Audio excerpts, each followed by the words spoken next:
Hello दोस्तों, कैसे हैं आप सब। आशा करती हूँ सब ठीक होंगे। आज की कहानी है पगली। पति के प्यार के धोखे का शिकार हुई नंदिनी। आजकल आप चटोर बहुत लग रहे हैं।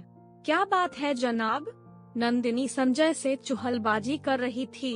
क्या करूं, नौकरी का सवाल है, नहीं तो तुम्हें छोड़कर जाने का मेरा मन बिल्कुल भी नहीं करता है। संजय ने भी हंसी का जवाब हंसी में दे दिया। पहले तो ऐसा नहीं था, फिर अचानक इतने ज्यादा टूर क्यों हो रहे हैं।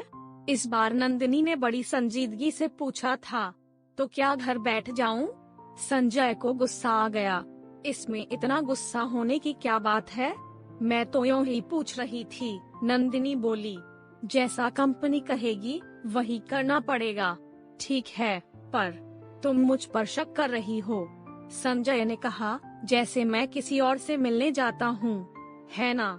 अरे मैं तो मजाक कर रही थी, नंदिनी ने कहा।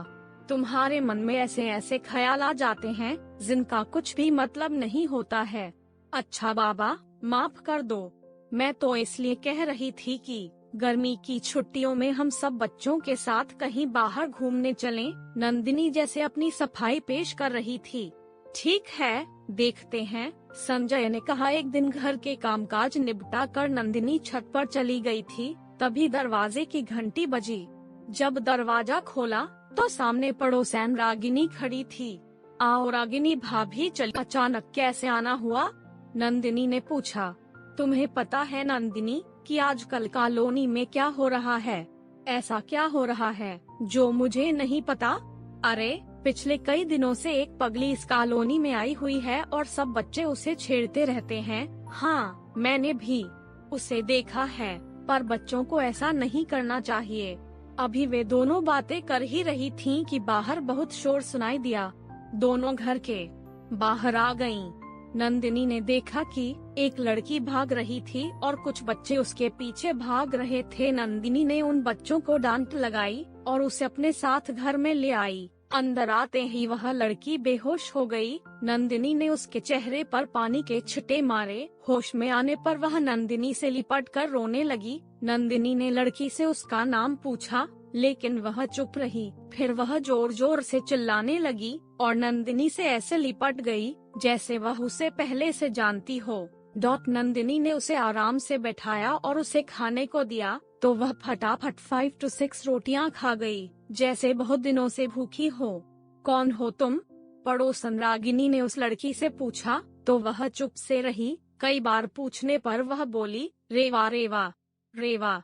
नंदिनी, पता नहीं यह कहाँ से आई है, अब इसे यहाँ से जाने को कह दे। रागिनी ने नंदिनी को सलाह दी।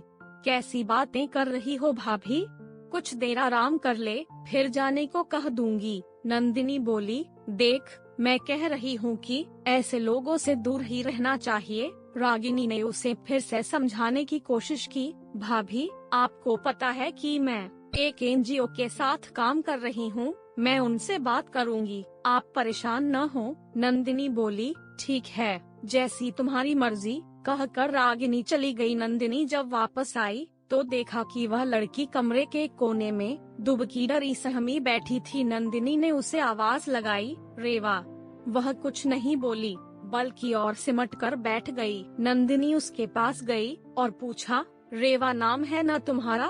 उस लड़की ने धीरे से अपना सिर हाँ में हिलाया। नंदिनी ने उससे कहा, देखो, डरो नहीं, बताओ तुम कहाँ से आई हो, हम तुम्हें तुम्हारे घर पहुँचा देंगे। वह लड़की इतना ही बोली, मेरा कोई घर नहीं है बीबी जी। नंदिनी को हैरानी हुई कि यह तो कहीं से पागल नहीं लग रही है। अचानक उस लड़की ने नंदिनी के पैर पकड़ लिए।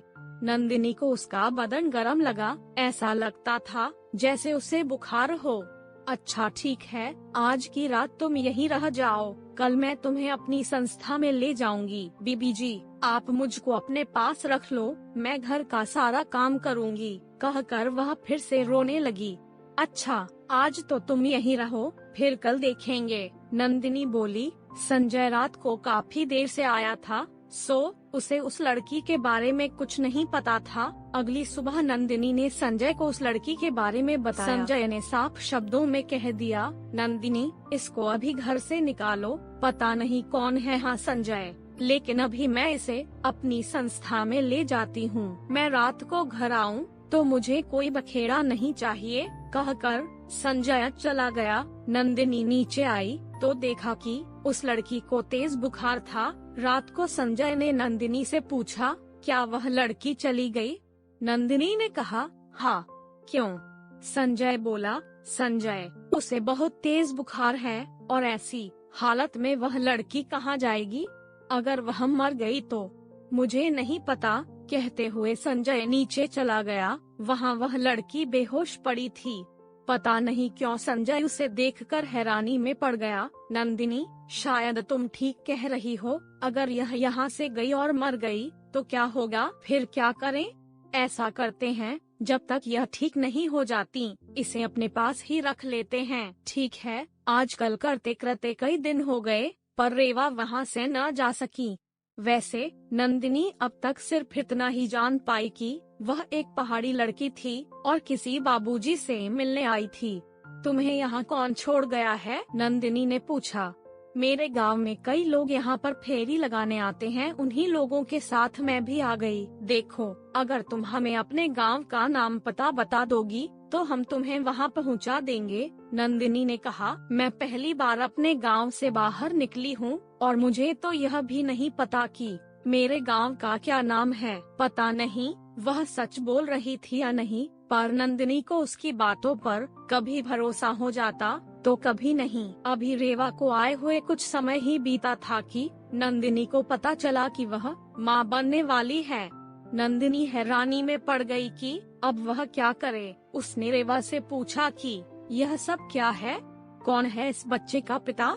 लेकिन रेवा का एक ही जवाब होता, बीबी जी, मुझे नहीं पता। शायद पागलपन के दौरे में मेरा किसी ने फायदा उठा लिया होगा। तू याद करने की कोशिश तो कर, शायद याद आ जाए। नहीं बीबी जी, क्योंकि जब मुझे दौरा पड़ता है तो उस वक्त की सारी बातें मैं भूल जाती हूँ। नंदिनी को कुछ भी समझ में नहीं आ रहा था कि वह क्या करे। उसने संजय से बात की। यह सब सुनकर वह भड़क उठा। मैंने तो पहले ही कहा था कि इस झंझट में मत फंसो। अब भुगतो तो क्या उसे घर से निकाल दूं? अब क्या घर से निकालोगी? रहने दो। अब नंदिनी ने अपने पड़ोसियों से बात की। सबने यही राय दी कि उसे फौरन घर से निकाल देना चाहिए, पर नंदिनी रेवा को वहाँ से जाने के लिए एक बार भी नहीं कह पाई। रेवा के माँ बनने का समय भी आ गया था। नंदिनी अब तक एक बड़ी बहन की तरह रेवा की देखभाल कर रही थी। रेवा को एक बहुत ही प्यारा बेटा हुआ। उस बच्चे को देखकर नंदिनी को अपने बच्चों के बचपन याद आ गए। ठीक होने के बाद रेवा ने फिर से घर के काम करने शुरू कर दिए। सब कुछ ठीक चल रहा था कि अचानक एक दिन सुबह नंदिनी ने देखा कि रसोई बिखरी पड़ी है। इसका मतलब अभी तक रेवा नहीं आई थी। कुछ देर उसका इंतजार करने के बाद नंदिनी उसके कमरे में आई तो देखा कि रेवा कमरे में नहीं थी और उसका बच्चा पलंग पर सो रहा था। नंदिनी ने बच्चे को गोद में उठा लिया। बच्चे के पास एक चिट्ठी रखी थी। नंदिनी ने उसे पढ़ना शुरू किया। दीदी, मैं पागल नहीं हूँ, लेकिन मुझे पागल बनना पड़ा, क्योंकि अगर मैं ऐसा नहीं करती तो आप मुझको अपने घर में नहीं रखती। मैं बहुत गरीब घर से हूँ। कुछ समय पहले संजय साहब मेरे गांव आए थे। उन्होंने मुझे एक अच्छी जिंदगी के सपने दिखाए, लेकिन बदले में आपने जान ही लिया होगा कि मैंने कितनी बड़ी कीमत चुकाई है। दीदी, मैंने ही साहब को मजबूर किया था कि अगर वे मुझे अपने घर में नहीं रहने देंगे तो मैं आपको सब कुछ सच बता दूंगी। साहब जैसे भी हैं, लेकिन वह अपना घर नहीं तोड़ना चाहते हैं। अगर मैं चाहती तो आपके घर रह सकती थी, लेकिन मैं जानती हूँ कि सच को ज्यादा दिनों तक नहीं छिपाया जा सकता। दीदी, मुझको आप इतनी अच्छी लगी कि कभी कभी मुझे लगता था कि मैं आपके साथ बेईमानी कर रही हूँ, लेकिन इस बच्चे की वजह से चुप कर जाती थी। दीदी, अब यह आपका बच्चा है, आप जैसे चाहें इसकी परवरिश कर सकती हैं।